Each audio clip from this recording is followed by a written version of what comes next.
Hello, my dear students. We have been studying secrets of tenses for last few days. And today we will study present continuous. Present continuous tense बहुत ही आसान tense है, सबसे आसान tense है और शायद आप सभी को आता भी होगा. परंतु in this particular tense, I have chosen such type of sentences which are very important. You must know their translation in English. So, in this particular tense, I have selected some sentences, very important sentences I have selected. Structure and the identification is quite easy. Present के अंदर कोई काम हो रहा है और कुछ समय के बाद वो खत्म हो जाएगा, यानी temporary continuing action in present. Present में लगातार जो हो रहा है काम और कुछ देर के बाद वो काम बंद हो जाएगा, ऐसी सिचुएशन को कहते हैं present continuous tense. Present continuous tense में helping verb is, am, are, first form of the verb के साथ ING. This is the structure of the sentence. So without wasting time, ठीक है, straight way we are discussing the important sentences which we use daily in our life of present continuous tense.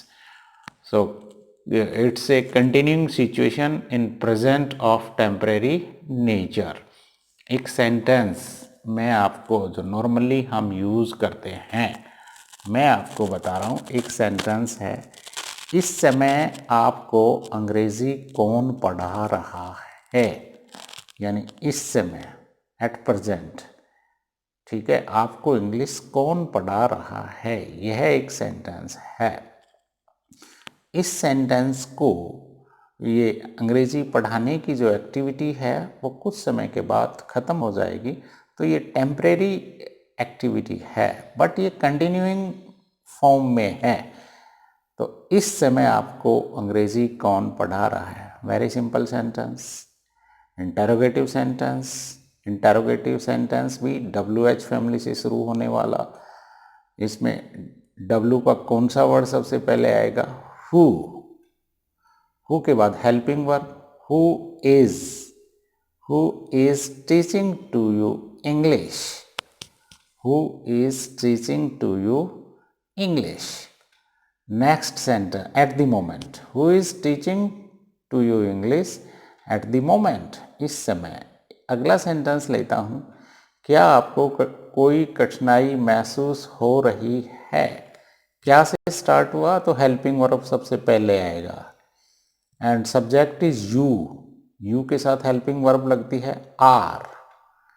Are you facing any difficulty, क्या आपको कोई कठिनाई महसूस हो रही है, are you facing any difficulty.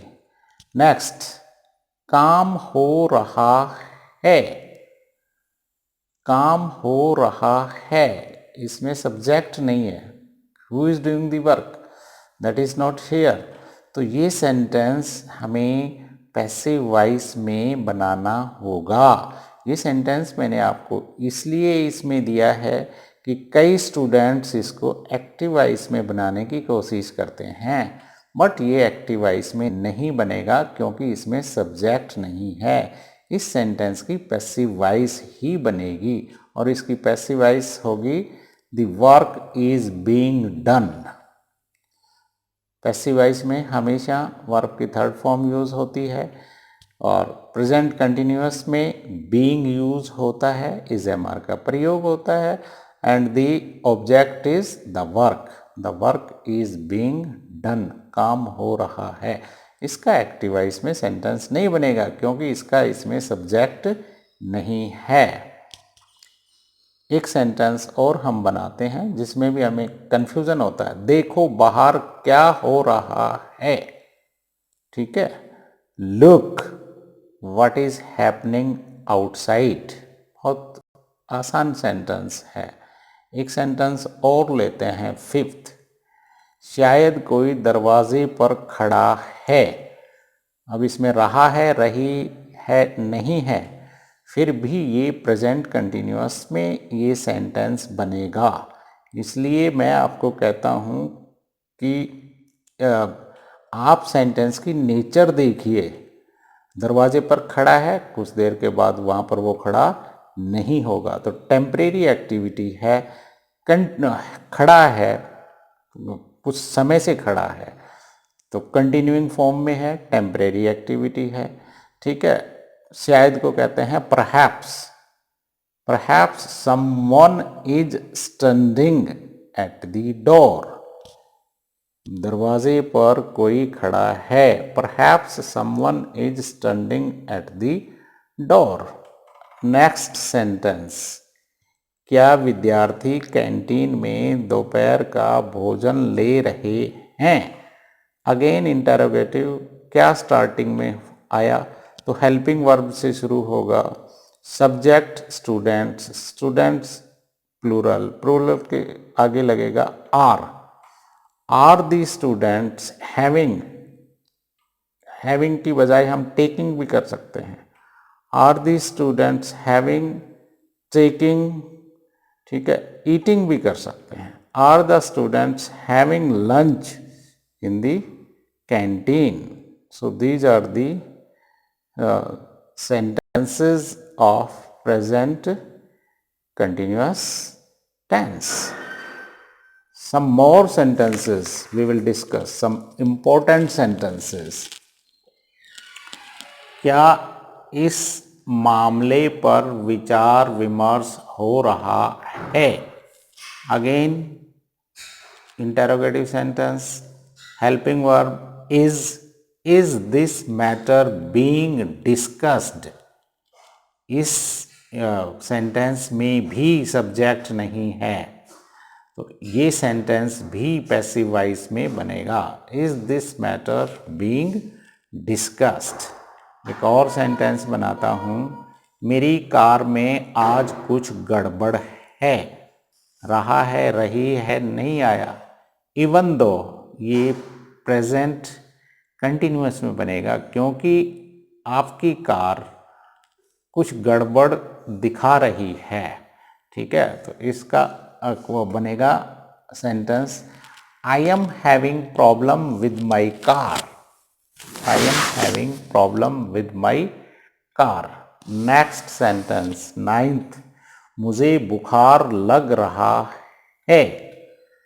मुझे बुखार लग रहा है। I am feeling fever. Then next, धीरे धीरे दिन का प्रकाश कमजोर पड़ता जा रहा है। अब धीरे धीरे, स्लोली एंड स्लोली। दिन का प्रकाश डे लाइट, कमजोर फेड। ठीक है, द डे लाइट, सब्जेक्ट क्या होगा, the day light is fading slowly and slowly. धीरे धीरे दिन का प्रकाश कमजोर पड़ता जा रहा है। देन नेक्स्ट, अगले सप्ताह मैं न्यूयॉर्क जाऊंगा। प्रेजेंट फ्यूचर इंडेफिनिट जैसा सेंटेंस लगता है, बट ये प्लान्ड नियोजित फ्यूचर है, और नियोजित शेड्यूल्ड फ्यूचर प्रेजेंट कंटिन्यूअस में यूज होता है। तो इसका सेंटेंस बनेगा, I am going to New York next week. The next sentence, मेरे सर दर्द ठीक हो रहा है। My headache is getting better. मेरा सर दर्द ठीक हो रहा है। सब्जेक्ट माई हेडेक, सर दर्द इज गेटिंग बेटर। अंग्रेजी पढ़ रहे हैं। अगेन इस सेंटेंस को हम एक्टिव वॉइस में नहीं बना सकते, इसको पैसिव वॉइस में ही बनाना पड़ेगा। अंग्रेजी पढ़ रहे हैं, अंग्रेजी English is being learned, is being learned या इज बीइंग लर्नड भी हो सकता है, क्योंकि लर्न की लर्नड भी होती है थर्ड फॉर्म और लर्नड भी होती है। तो इंग्लिश इज बीइंग लर्नड। आज पार्टी कौन दे रहा है, ये फोर्थ सेंटेंस है। आज पार्टी कौन दे रहा है, कौन, who is hosting the party, इसका क्या होगा, who is hosting the party today. So इनमें आपने देखा बहुत आसान है, सब्जेक्ट स्टार्टिंग में लगता है, then is am are use होता है, देन वर्ब की फर्स्ट फॉर्म के साथ आईएनजी लगती है, इंटेरोगेटिव अगर हेल्पिंग वर्ब वाला इंटेरोगेटिव है तो हेल्पिंग वर्ब स्टार्टिंग में शुरू हो जाती है। अगर WH फैमिली वाला इंटेरोगेटिव वर्ड है तो WH फैमिली का वर्ड स्टार्टिंग में आएगा, उसके बाद हेल्पिंग वर्ब आएगा, उसके बाद सब्जेक्ट आएगा, उसके बाद वर्ब की फर्स्ट फॉर्म के साथ आईएनजी यूज होगा, then direct object and indirect object. कुछ सेंटेंसेस इसके एक्टिव वॉइस में नहीं बन पाते, उन्हें हमें पैसिव वॉइस में ही बनाना होगा। कुछ सेंटेंस ऐसे लगते हैं कि ये शायद सेंटेंसेस प्रेजेंट कंटिन्यूअस के नहीं हैं, परंतु वो प्रेजेंट कंटिन्यूअस के सेंटेंस होते हैं।